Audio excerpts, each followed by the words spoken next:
This is the Spirit and Wellness Show. News and information from a higher perspective. With your host, Harry Wilkinson. Yes, this is your host, Harry Wilkinson, and welcome to the Spirit and Wellness Show.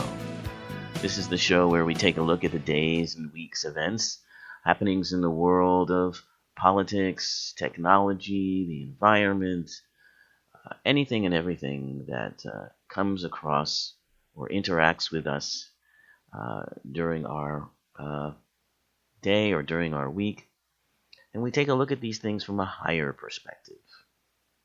You know, because a lot of times, particularly in this day and age, when there is so much coming at us from all directions, it's very easy to suffer from, among other things, information overload.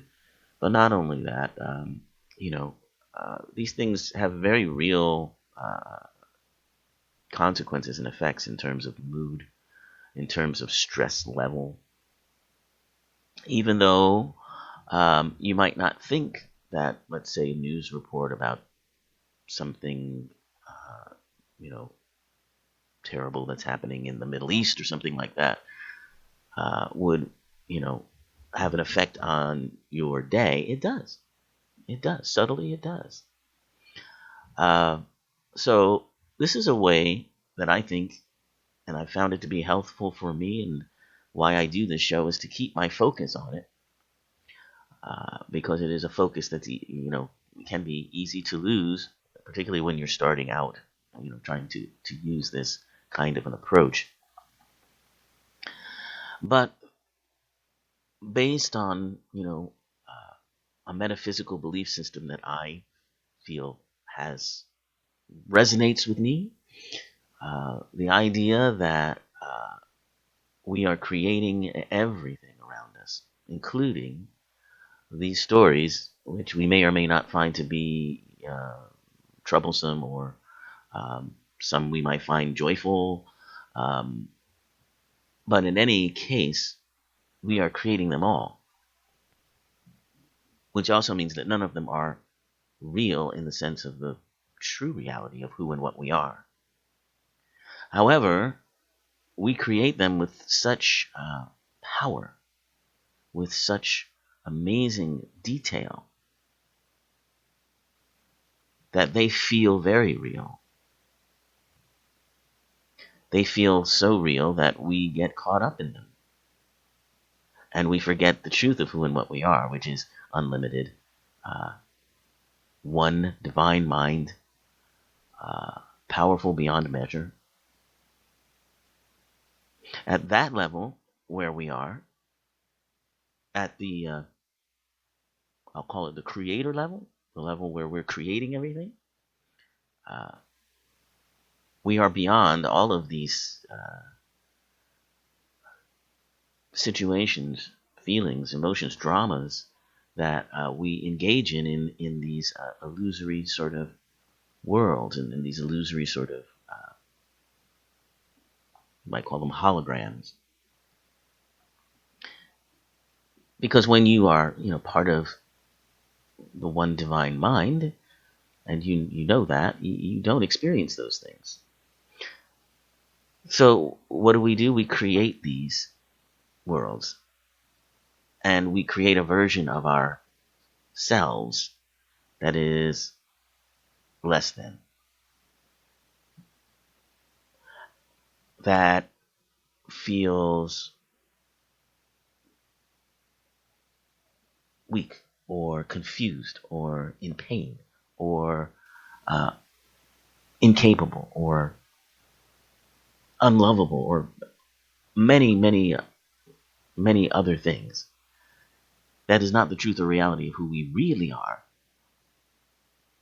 But it's an experience that we are having at a different level. At a level of, I guess you could say we create an avatar of ourselves to interact with these virtual worlds. And I'm talking a lot of gamer technology because that is actually the focus, the subject of our episode today, which is virtual worlds. So I wanted to show you metaphysically, spiritually, how virtual worlds connects with a metaphysical approach. And I've spoken about it a lot of times on this show, but in case it's the first time that you're hearing this show, this is what I mean. And it's an amazingly, I think, an amazingly strong parallel or illustration of that idea, that metaphysical concept of us creating virtual worlds in which to interact in. And that's what these stories are. So, going into those stories, and the ones that you should dive deepest into are the ones that seem to upset you the most. Those are the ones you go into, because those have the most energy, those have the most power. You created those to experience something. So you go in there and you take that energy back and you recognize the truth of your creating of this story, and that it is an illusion and has no real bearing on the truth of who and what you are. And all of a sudden, you've got control of it again. And you are empowered in a different way. And you're empowered to, at the highest level, at the creator level, you're empowered to create something more and different now. So that's what I mean when I talk about a higher perspective.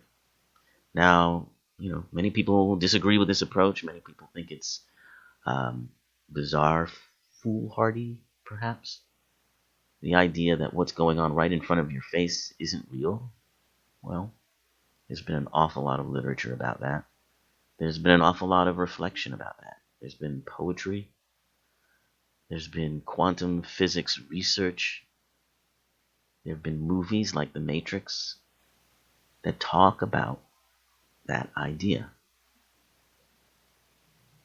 That at a certain level we're living an illusion.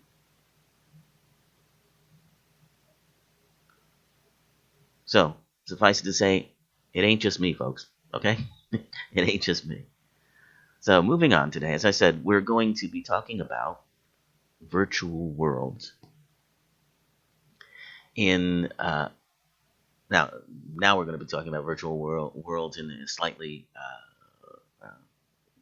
lower context, in the context of our mundane world, because virtual technology is really speeding up rapidly.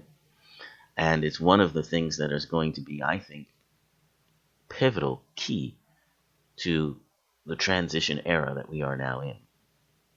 What is the transition era, you're asking? Well, you understand if you've heard this show before, but if you are new to the show, what I mean when I say the transition era, I am speaking about this time we live in now, where seeds have been planted for radical change on almost every level, but certainly in the social level, which we see reflected in all kinds of areas, everything from what's going on in the Middle East, the continued struggles of what was once called the Arab Spring, to grassroots movements here in the United States, focusing on income inequality, or Black Lives Matter, focusing on social injustice against minorities. These things are seeds that have been planted, but this is radical change in all areas, in economics, in politics, in everything that we do. And most importantly is the radical change in how we see the world. And that has been kicked off through what we have come to understand through quantum physics. And the recent discoveries, like through the Large Hadron Collider, which has discovered what they call the God particle, something they've been searching for since the early 60s that represents a new way of looking at physics. Instead of the Newtonian model of physics, which is what has dominated our world for centuries, the idea that everything is made up of component parts. And I'm really just bottom lining this because it's much more complicated than that, but I've only got a limited amount of time. But anyway, Newtonian physics has always looked at the world as component parts sort of working together, kind of like, a watch with coil springs and whatnot, and one part goes out of whack and the rest of it doesn't work so well. But each part is an individual component. And also Newtonian physics works on the atomic level. The atom, according to Newtonian physics, was the most important particle in the creation of the material world. But physics has gone to the subatomic level now, realizing that there's something going on beneath the atomic level, beneath these atoms, which is based in energy. These are not solid, strictly defined particles. These are energetic particles that respond to energetic wavelengths and respond to our observations of them and our thoughts about them, which means we have a model now for showing actually how we create the world. Okay, I know it gets very complicated, so I don't want to get too far into that. But these are the things that set into motion what I call the transition era. And we went through a period of time through 2012 through 2015, where we have these transits of planets. And if you're not into astrology, I understand. Just kind of look at it as a symbol of forces in our society. Jupiter, Uranus, and Pluto. Uranus represents revolution, change, independence, new thought, invention. Pluto represents power and, in some cases, restriction and obsession and complete control.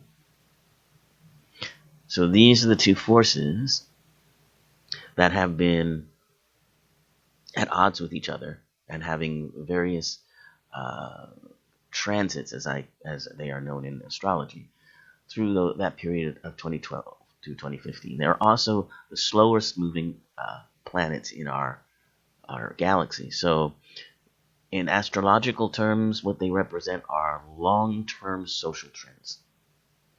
So when those two planets are at odds, you have the urge for social change, you have the urge for change and transformation and revolution and independence, versus the need for control, obsession, ideas of death and rebirth. That's what's represented by Pluto. Pluto is the ultimate control. That's why you have words like plutocracy, which means a plutocracy is total control of a government by a handful of people. So in that sense, that's what Pluto represents. Pluto also represents transformation too, but on a much, much deeper level. Pluto is the transformation of, as I mentioned, death and rebirth. Things that have to die in order for a new world to be reborn. So when Uranus and Pluto work hand in hand together, you can have transformation quicker because you have Pluto taking care of the death and rebirth aspect of it. So those old forms that need to go away, pass away, are able to do so. And you have then the Uranus impulse, which is to move forward, to revolutionize, to change, and to bring in the new. Now that's what you had during an amazing period of social change in the 60s and 70s. You had those two planets working in their transits were what they call trines, where they're working together. The transits that we are dealing with in this era are not. They are antagonistic to each other. So when you have that situation, you have basically the 2 steps forward, 1 step back approach. It's different and it's a bit more frustrating, perhaps a lot more frustrating than when they work well together, but they are still working together in a way. Because this is how we refine it. This is how we make sure that the changes that do happen finally, when they finally do happen and they're finally in place, are permanent and represent the very, very best. And that's done through this refinement process of, forward and back, the pulling back of Pluto and the struggle forward of Uranus. So that's what we talk about when we talk about in the transition era. And of course, technology plays an amazing part in speeding all of this up. So I want to talk about how technology is helping us in the virtual worlds. Now, I mentioned not too long ago the Oculus Rift, which is now available to anybody who has a couple $100 they'd like to use to buy it. And it represents a big leap in virtual reality gaming and so forth. It isn't by any means perfect. There are a lot of hiccups along the way. Right now, apparently, there's been a delay in getting these Rift headsets out to those who have bought them. So that's causing a lot of controversy, and people are talking about that. But eventually that's going to work itself out. It's nothing to really get too upset about. The takeaway from this, I think, is the fact that these headsets, these virtual headsets, allow you to interact, play in virtual environments in a much more detailed way than they have been before.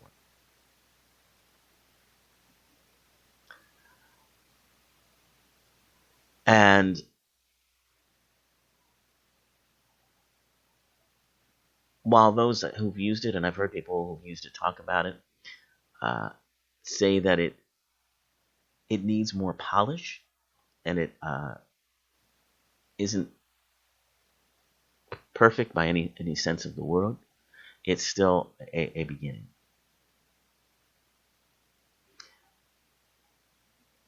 It's just sort of the next step. But it's on its way. So, eventually what's going to happen. Now, I mean, you can play games virtually now. In other words, you can be in an environment where you are playing against other players that aren't, quote unquote, really there, in the space around you that doesn't exist when you take the headset off. So that in itself is quite a interesting phenomena and something that should give us pause, because if when you put that headset on, you're in a real space and it seems very real to you, that's not actually happening in the world around you without the headset on, then you have two worlds. One a virtual world and one a so-called real world. But now, take the next step. What if that so-called real world is also a virtual world, but on a much grander scale in the way that I was talking about earlier in the show. So now you have virtual worlds in which you have virtual worlds. And you have it's like a Russian doll that you just keep opening up and it gets smaller and smaller and smaller. It's fascinating stuff. So another thing that's in the news regarding, in this realm is the fact that the company SpaceX, which is run by Elon Musk, the millionaire, who owns the Tesla car. And we'll get to self-driving cars in a moment because that's also in the news. But his rocket ship company, SpaceX, has announced that it plans to send a spaceship unmanned to Mars by 2018. And this is private space travel. It's not NASA, which up until this time has been the vanguard of space travel. But this is private. This is funded by his billions and not the government. And regardless of how you feel about that, and I'm not sure how I feel about that, quite frankly, I have misgivings about it. But that's not what I'm here to talk about. I'm just talking about the fact that, within 2 years now,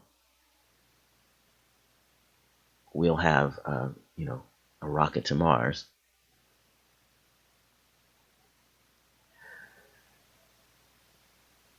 And a private rocket to Mars. In other words, what this is establishing is transportation. What this is establishing is ways of transporting things to Mars. And the effort is geared towards having humans there by the 2030s. 15 years or so.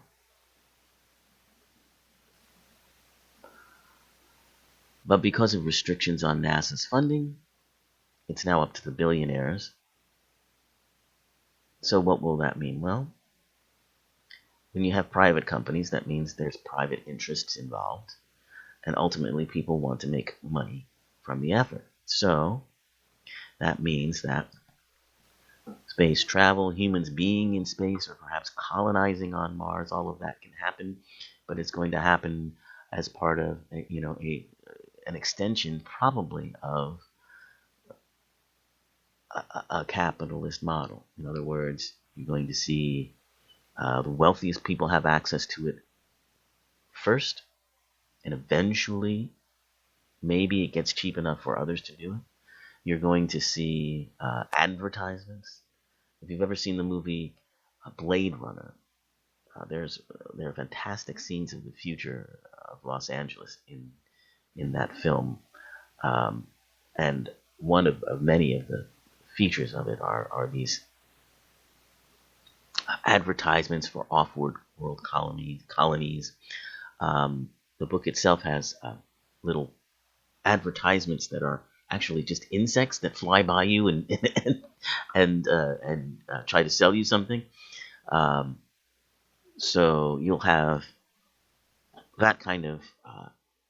If you think ads are invasive now, imagine walking down the street and having ads float up in your face.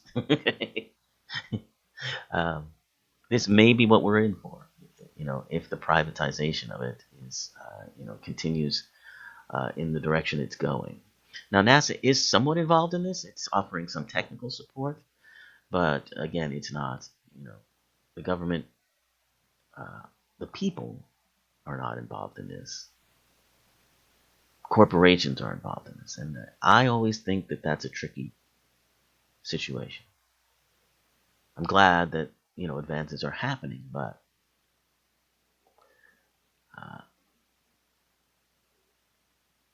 anyway, so to add to this is the idea of self driving or virtually controlled modes of transportation. So, an astronaut by the name of Tim Peake, he's a British astronaut, recently performed a remote control experiment on the International Space Station, which involved him commanding a robot rover on Earth across a big sand pit. This was near London, and the sand pit was used because it simulated the surface of Mars. But he was able to control, with a few glitches, this robot rover over this plot of land, area of land, and got the rover to drive towards a series of painted targets that had been set up to represent a cave on Mars.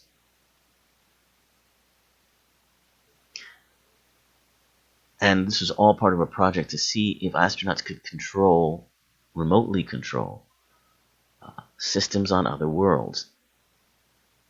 And it was, a modest success. The project is known as METERON, Multi-Purpose End-to-End Robotic Operation Network. METERON. And the project had already had success with a robot on Earth, with a crewman by the name of Andreas Mogensen, a Danish crewman. And he had a few glitches, like he hit a big rock apparently. And so the engineers had to sort that out. But the astronaut, Tim, managed to race through his tasks, finding and mapping the 5 targets in the cave using this virtual or this remote control robot rover.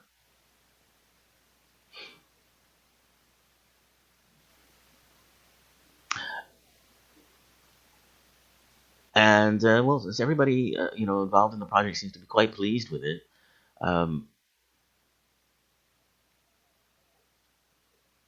these rovers that are on the red planet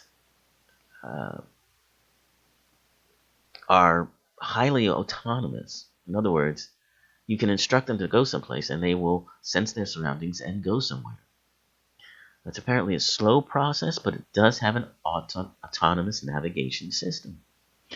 And humans will give the instructions, but the autonomous navigation system allows them to then go ahead and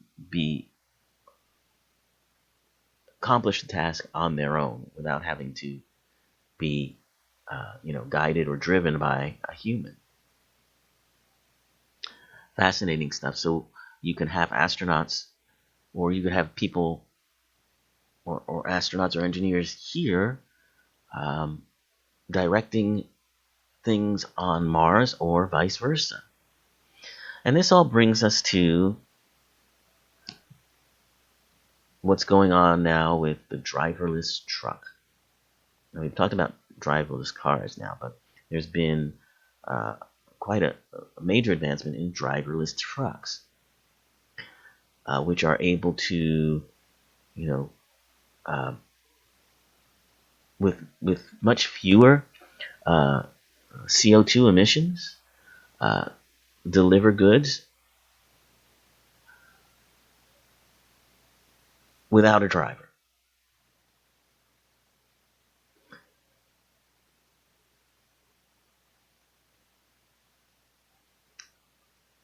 And so the reports that are coming in about this from our government are pretty optimistic.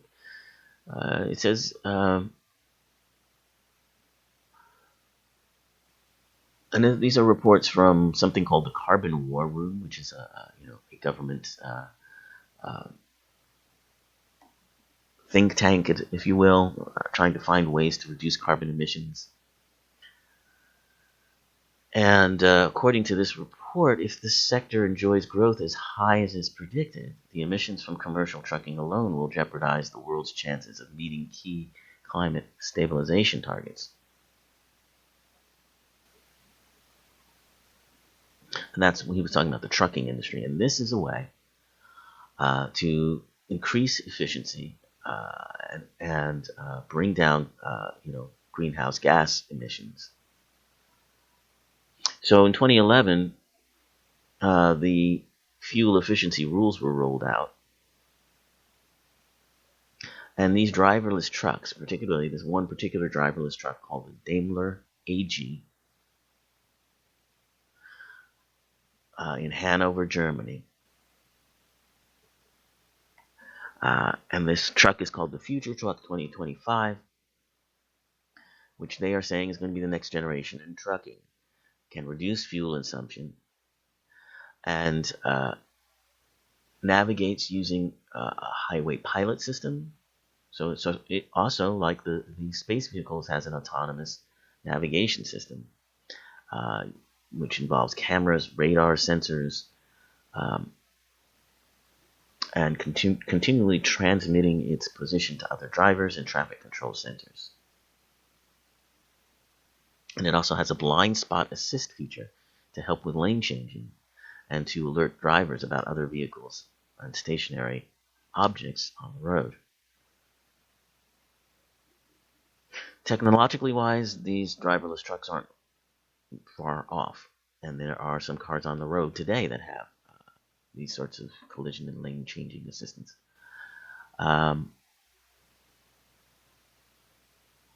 You'll have automated manual transmissions in these things. So, unlike fully automatic transmissions, which use hydraulic pressure to change gears, automated manual transmissions transmit power through metal gears, which makes them more fuel efficient. Fascinating.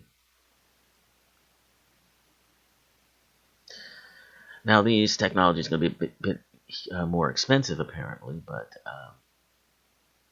that cost will go down eventually. And the expectation is that we're going to have these autonomous trucks appearing on roadways by 2025. Now, whether there'll be a substantial presence, it's probably not going to happen all at once. It's probably going to take a lot of time for it to become, the most common way of trucking. But, I think 2025, which is 9 years from now, is probably a really good, benchmark for having these things actually doing, transporting goods and what have you. So this area of automation and virtual control of things is changing quickly our world. And also, in a way, just in the same way that the internet is, giving us a very concrete example of some very complex metaphysical ideas, the ideas of people being connected all as one. The virtual worlds that we are creating through technology will also give us those concrete examples of metaphysical ideas